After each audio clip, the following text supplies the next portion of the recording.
guys, it's me Sunshine from Back to Fit Glam, and I am back to give you guys yet again another video.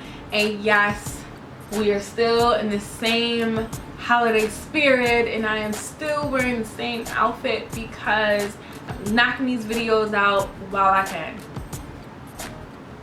Take it or leave it. But before we get started, make sure you subscribe to my channel, and if you end up liking this video, make sure you like the video because that lets me know to make more videos like this. And if what I'm about to say helps you and you know somebody else that it could help, share it with them because sharing is caring and we care to share. So I must say that there are two different types of fatties. And when I say fatties, please don't take this derogatory because I am a fatty. Hopefully a soon to be former fatty, so I can say these things about us because I'm a fatty. There's two different types of fatties. There's old fatty and there's new fatty. My hand was out of frame, but you guys get what I was saying. Old fatty is been fat all my life, never felt skinny, never tasted skinny, never heard skinny, never saw skinny. That's old fatty. New fatty is I just hopped out these 3 cats and I just want my figure back. That's new fatty. New fatty used to be skinny but lost her way some way somehow. New fatty is sometimes can still be in that skinny girl mentality and in denial of her new fatty status, if that makes any sense. New fatty might wear things that new fatty should not wear. And this is not, you know, outfit shaming or anything like that. But girl, just because it comes in your size don't mean you need to wear it. Just saying. And that goes for old fatty too, because sometimes old fatty be on like, I'm big and I'm proud, which is great, but sometimes we just all need to just stick to the program when it comes to what we should wear.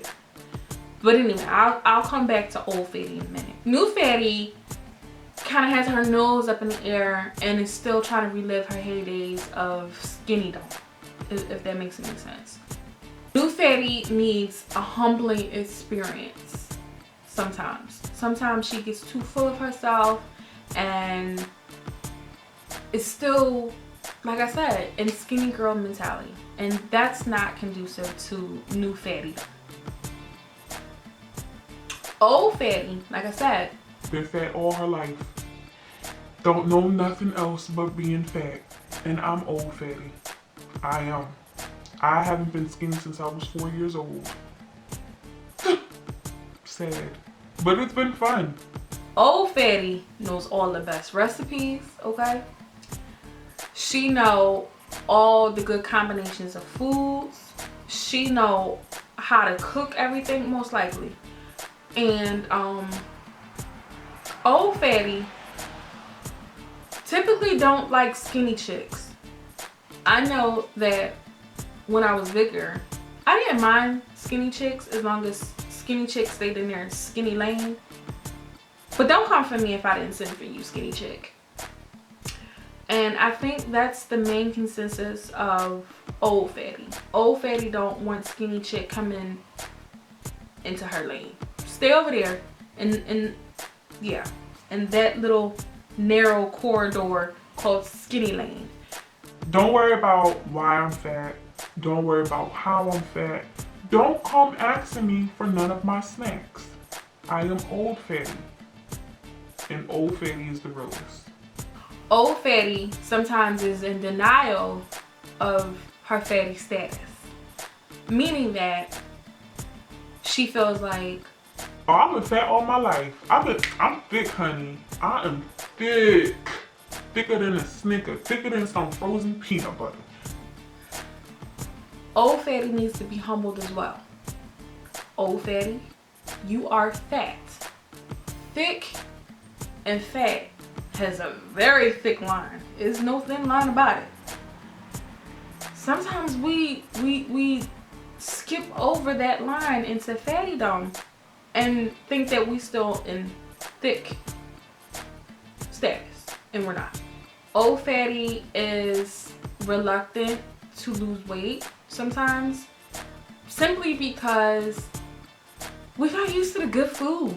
Like, we got used to eating the tacos and burritos and the chicken wings and, you know, putting special sauces on everything and extra sauce and cheese. And Old fatty eats good. Okay, old fatty eats marvelously because old fatty has been fat forever. So she knows all the food hookups. All of them. Okay? There's nothing about food that you can't tell old fatty because she already know and she done wrote the book on it. Old fatty sometimes needs to wake up and realize that being fat is not the best thing. Being fat will kill you early. Because honestly, let's be real. Do we know any 80-year-old fat people that's been old fatty all their life? I mean, if you do happen to meet an 80-year-old fatty, 9 times out of 10 they're a new fatty. And that's even if they make it to 80. I want to live to like 100 and something. And I can't live to 100 and something if I'm fat.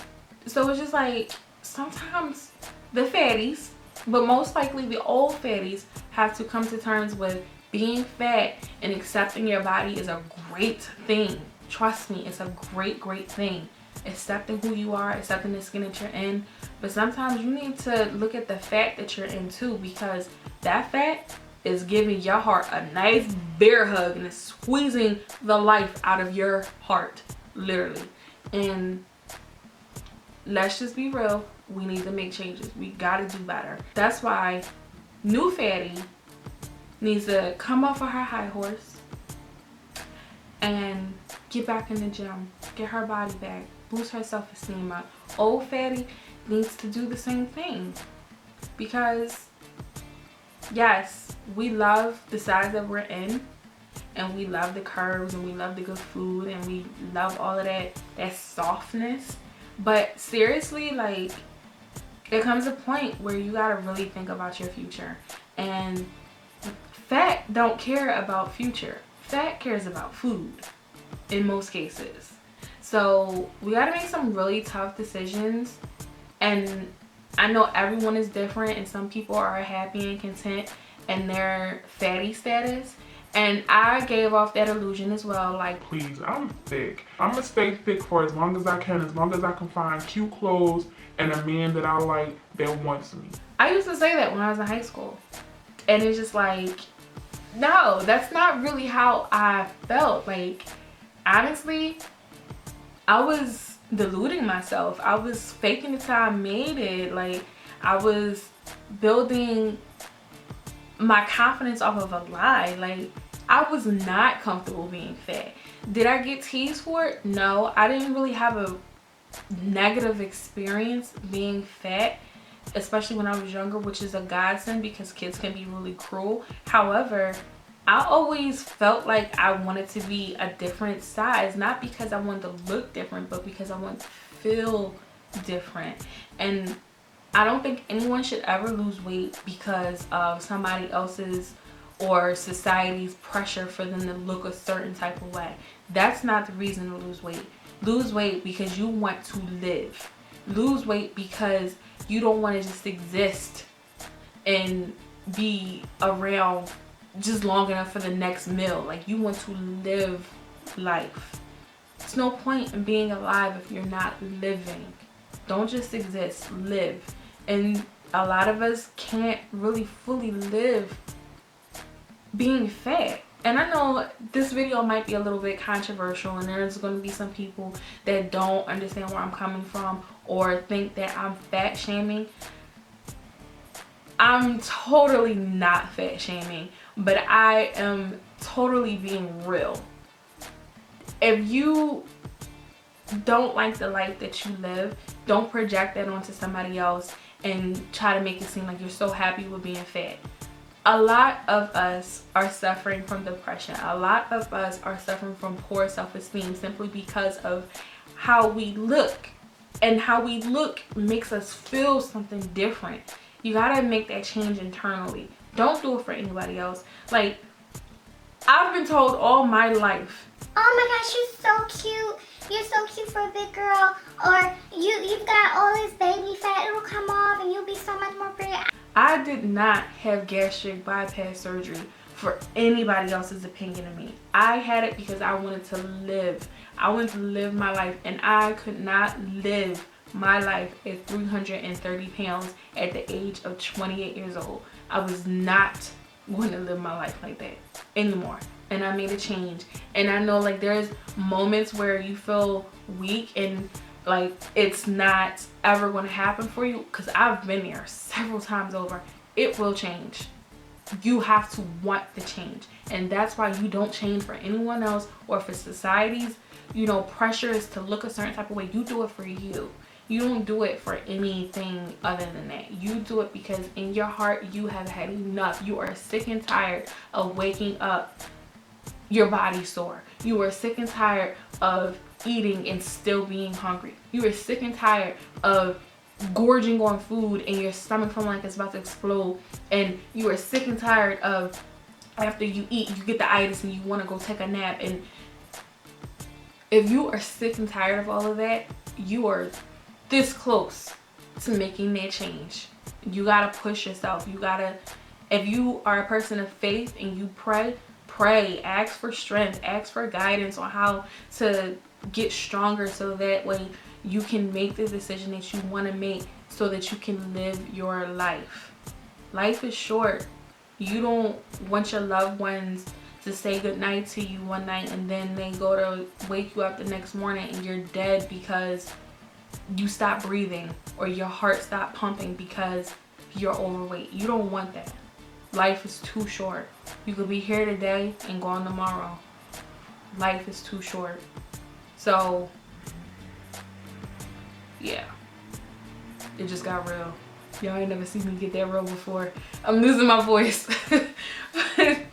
But no, seriously, like, and I say this because I understand the struggle. Like, I've been fat all my life. I've felt a whole gamut of emotions about being a fatty. And the one thing that I came to the conclusion of once I got real with myself is that I don't care how much lip gloss I put on, how many wigs I slap on, how much nice clothes I put on, and how I presented myself to the world, I was truly unhappy being heavy. Truly, honestly, unhappy being heavy. And that was something that I was lying to the world about, and I was lying to myself about. And once you get real with yourself, then you're able to make changes. Hopefully something I said clicked, something I said helped you. I just want people to be happy with themselves, because there's going to be a lot of people in this world that come into your life that's going to disappoint you, but there's no reason for you to disappoint yourself. So you gotta make yourself happy. You gotta love yourself, and loving yourself starts from within and outward. So yeah, that's all I'm gonna say, because I know I'm gonna make somebody cry in a minute, and I don't want to make y'all cry, because I'm getting real. I don't want to get too real. I don't want to hit too close to home if I haven't already. So if you like this video, make sure you thumbs it up, and that lets me know that I should make more real videos like this, I guess. I don't know. And if you haven't already, make sure you subscribe. And yeah, if you know somebody that this video can help, or they would just like to see it, make sure you share, because sharing is caring, you guys, and we care. Duh. It's like duh. And so the next time I see you guys later. Bye.